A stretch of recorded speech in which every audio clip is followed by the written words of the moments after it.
औज़ुबिल्लाहिमिनश्शैतानिर्रजीम बिस्मिल्लाहिर्रहमानिर्रहीम।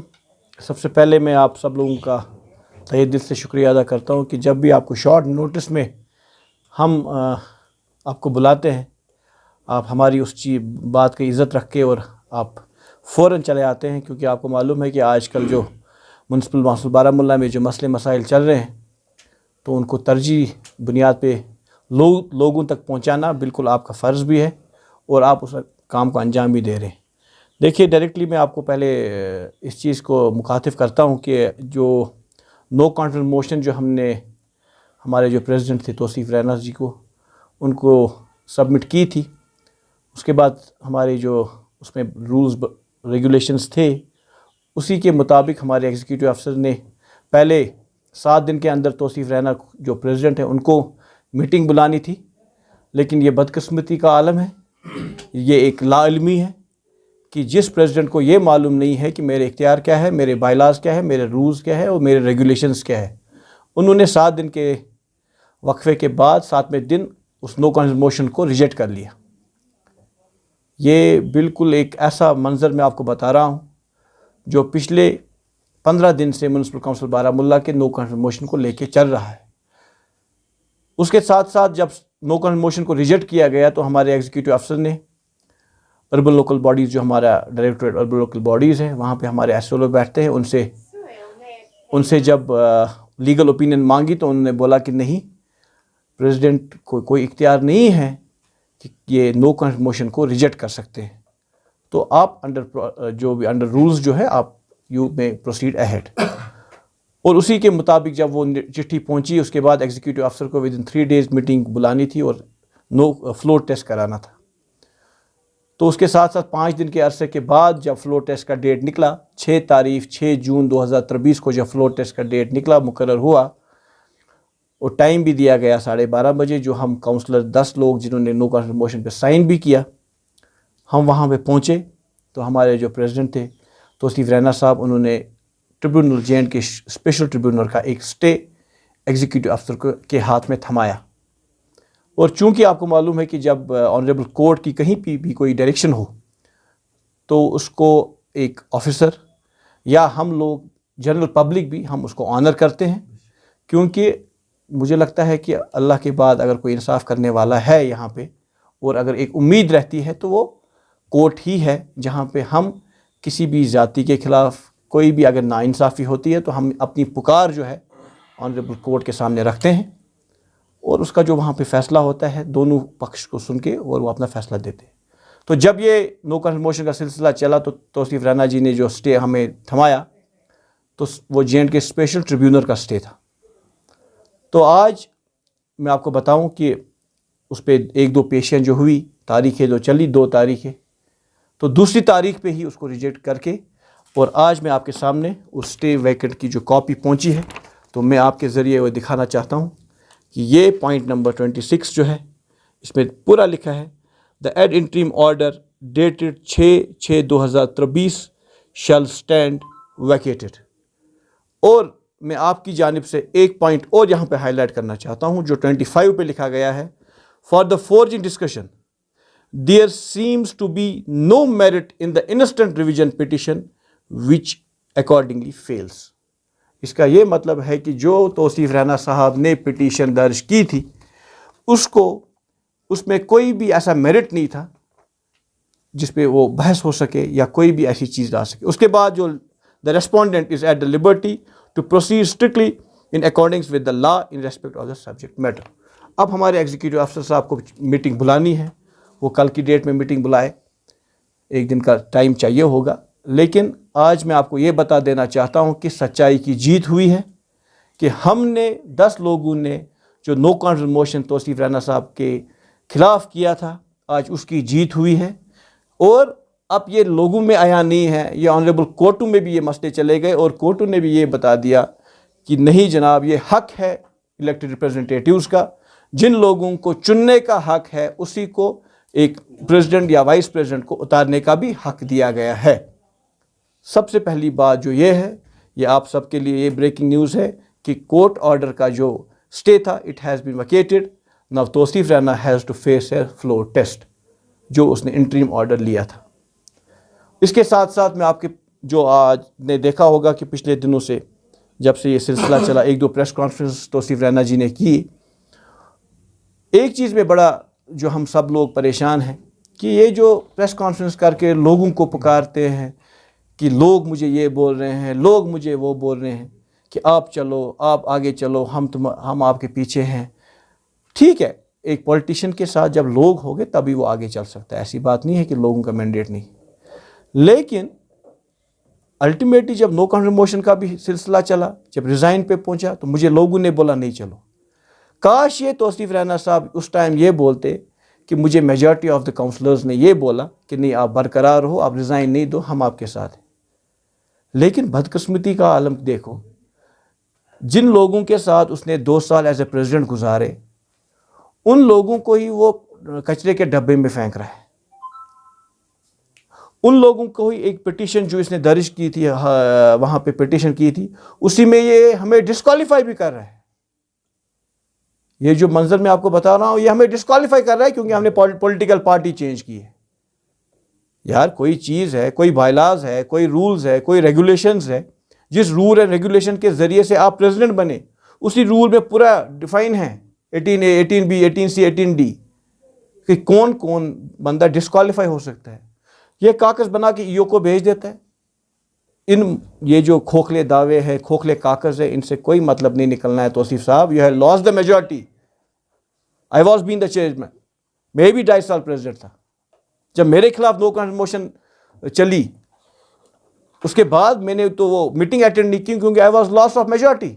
मेरे पास मेजॉरिटी थी नहीं, तो मेरा मीटिंग में जाना भी मुझे लगता है कि वो मुनासिब नहीं था उस वक्त। तो मैं आपको तौसीफ साहब को ये बता देना चाहता हूँ, तौसीफ साहब ये वही काउंसलर है जिन पे आप उंगलियां उठा रहे हैं, जिन लोगों ने आपको वहाँ उस कुर्सी पे 2 साल रखा।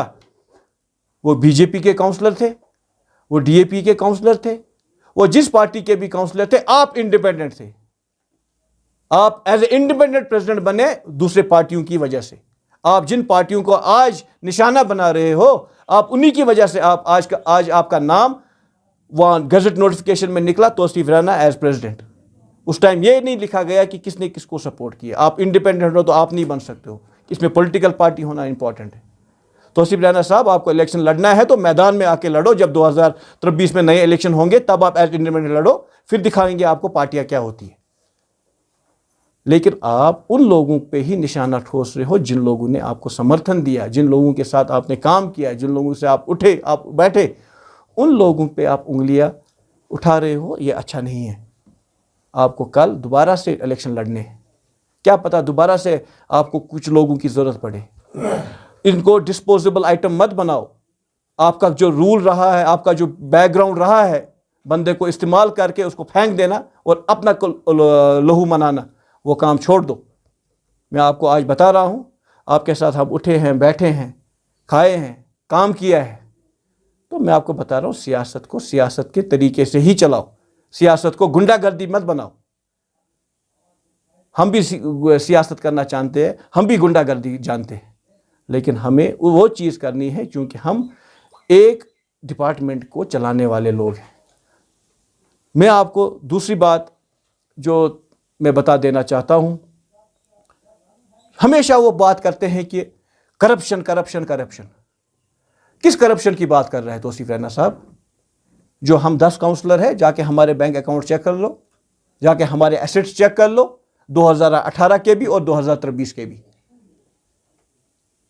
बात वो बोलो कि जो खुद इंसान गिरेबान में ना फंस जाए। आज की डेट में मैं एसीबी, सीबीआई, जो भी इंक्वायरी डिपार्टमेंट से मैं इंक्वायरी करना चाहता हूं कि तमाम काउंसलरों के 2018 से आज तक जो भी एसेट्स है उन पे जरा नजरसानी करो कि उमर के पास क्या था और आज क्या है, गुरचरण जी के पास क्या था 2018 में, आज क्या है, ज़हूर के पास उस टाइम क्या था, आज क्या है, हमारी बहनें पीछे बैठी इनके पास उस टाइम क्या था, आज क्या है। लेकिन उस टाइम आप पूरे 19 बंदों के घेरे में लाओ और उस 2018 में देखो क्या था तो आज क्या है। अभी हम आपको बता रहे हैं किसने करप्शन की है, कहाँ पे की है, वो भी हम आपको बता देंगे। आप जल्दबाजी मत करो। लेकिन आप ईमानदारी के जो फूल बांट रहे हैं ना, हर कोचे में, हर गली में, हर चौबारे पे, हर एक बंदा जो है अपनी जगह ईमानदार हो सकता है। तब तक जब तक उस पर कोई उंगली ना उठे। लेकिन आप किसी और को बेइज्जत करेंगे, आप किसी इंसान पे इल्ज़ाम चढ़ाएंगे, ये चीज़ें शोभा नहीं देती है हम लोगों को। मैं आपको एज ए ब्रदर बता रहा हूँ, नसीहत कर रहा हूँ। आप मेरी उम्र से भी छोटे हैं और तजुर्बे भी छोटे हैं। ये मैंने आपको 2018 में भी दिखाया और आज भी दिखा रहा हूँ। अब सियासत में मेरे से तजुर्बे में बहुत छोटे हैं, ये चीज़ें सियासत में नहीं चलती है। ये करप्शन पे मैंने आपसे बात की। तीसरी बात, वो एफआईआरों की बात कर रहे हैं। ये एफआईआर क्यों लगा के रखे? हमने तो कभी एफआईआर की बात नहीं की। मुझे लगता है तो शायद ये तौसीफ साहब एफआईआर लगवाते थे क्या, इसीलिए एफआईआरों की बात कर रहे हैं। इसको मालूम ज़्यादा है। तौसीफ साहब मुझे लंगेट और उड़ी मत दोबारा भेज दो, मैं सब चिट्ठे खोल के लाऊंगा कि किसको कितने एफआईआर और कहाँ पे लगे हैं। मैं आपको बता रहा हूँ आज, मैं I am just telling you, warn नहीं कर रहा हूँ, I can't warn you, but I am telling you कि ये जो एफआईआर है किन चीज़ों पे लगे। आप घर गृहस्थी वाले एफआईआर भी लाओ ना म्यूनसिपैलिटी में। लोगों के घरों में लड़ाइयाँ होती है, लोगों के पर्सनल इश्यूज में कुछ मामलात है, आप उनको भी म्यूनसिपैलिटी में ला के इलेक्शन के जरिए में आप घुसा देते हो। ये चीज़ें शोभा नहीं देती है। एक बार मैं आपको और बता रहा हूँ, सियासत को सियासत के तरीके से ही चलाओ। हर एक इंसान को हक है सियासत का, लेकिन सच्ची और ईमानदारी और सच्ची सियासत करने का।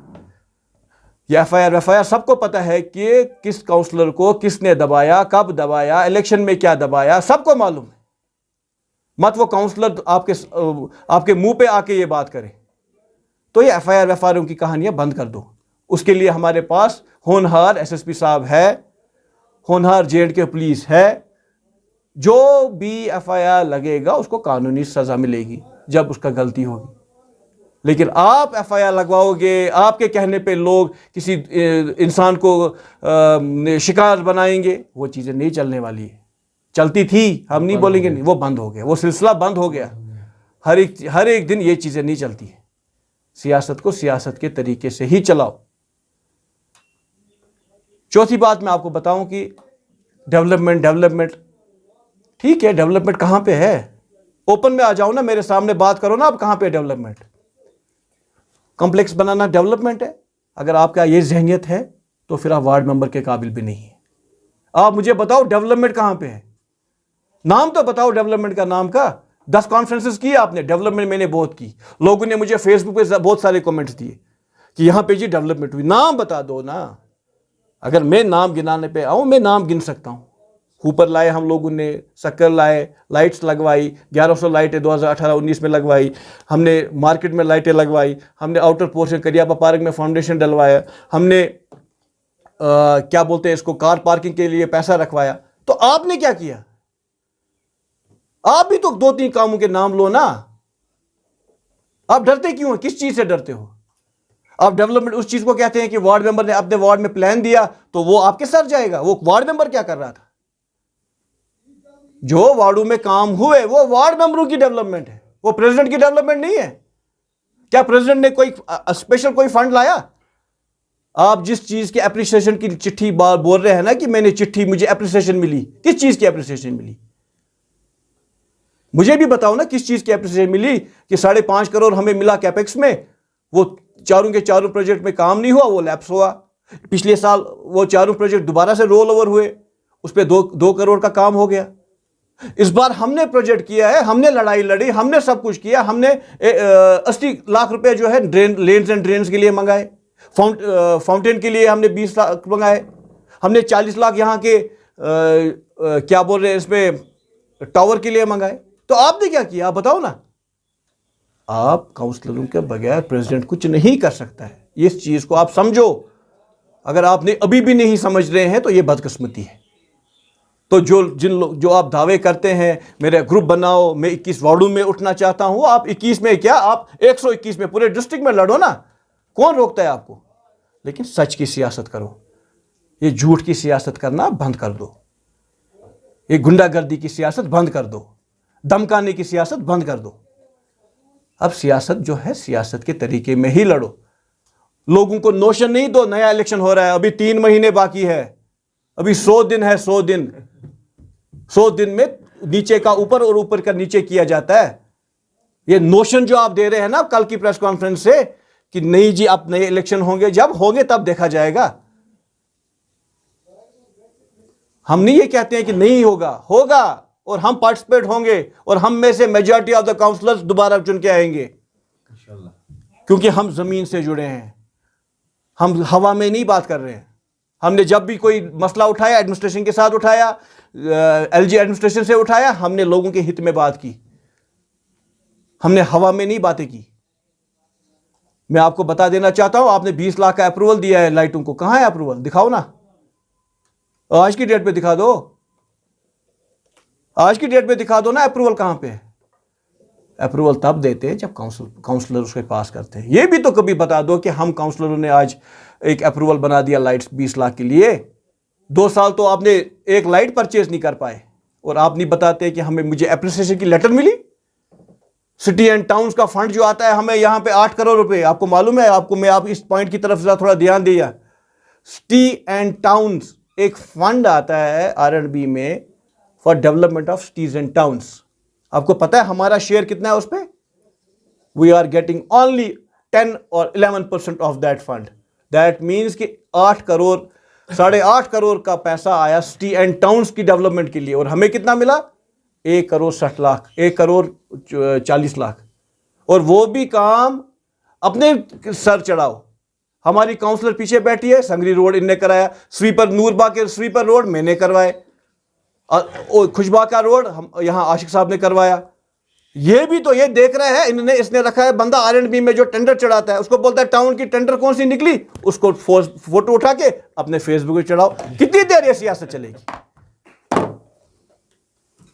कितनी देर ये झूठी सियासत चलेगी? तो उसी साहब ग्राउंड लेवल पे बात करो। ग्राउंड लेवल पे आपने क्या किया?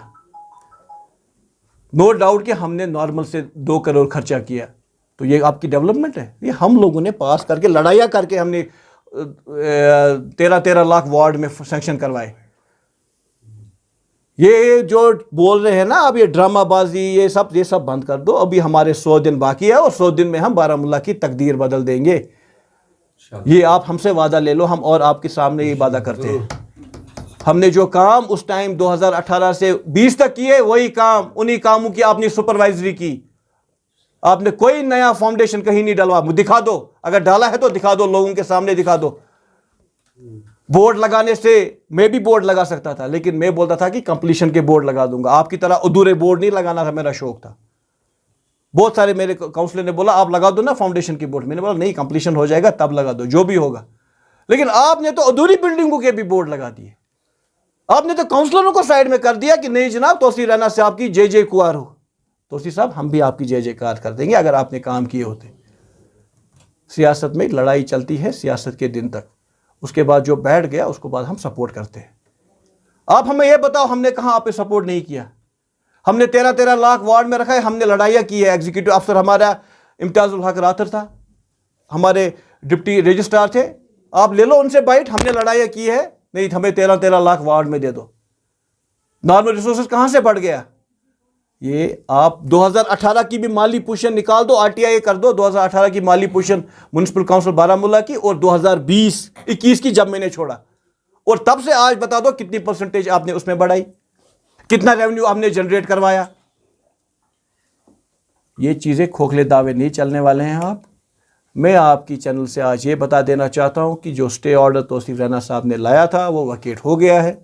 अब एग्जीक्यूटिव अफसर का 1 दिन चाहिए, वो मैंने आपको ऑलरेडी दिखा भी दिया है और दोबारा भी दिखा दूंगा कि ये है वो ऑर्डर, ये है वो पॉइंट नंबर 26 जिस पे लिखा है कि जो ऑर्डर 6/2023 शैल स्टैंड वैकेटेड। ये मोहम्मद यूसुफ वानी साहब मेंबर जुडिशल थे, ये अनाउंस्ड हुआ है 21 को। दिस इज़ द डेट विच ये जब अनाउंस हुआ है 21 जून। तो हम उम्मीद करेंगे कि एग्जीक्यूटिव अफसर विद इन 24 आवर जो मीटिंग कॉल करेगा। और मैं आपके माध्यम से आज तौसीफ रैना को बता देना चाहता हूं कि आप 21 में से 10 वार्ड पे ही इलेक्शन लड़ सकते हैं। ये मेरा तजुर्बा है और ये मैं आपको बता देना चाहता हूं, क्योंकि मुझे मालूम है इससे पहले भी जब 2018 में इलेक्शन हुए, आप उस टाइम भी 2 घर उठे थे, और अगर आज भी 2 घर उठेंगे वो 9 ही बंदे होते हैं। तो 2-3 बंदे अगर और वहाँ यहाँ से लाएंगे, 12-13 बंदों से आगे आप आगे नहीं चलेंगे। शुक्रिया।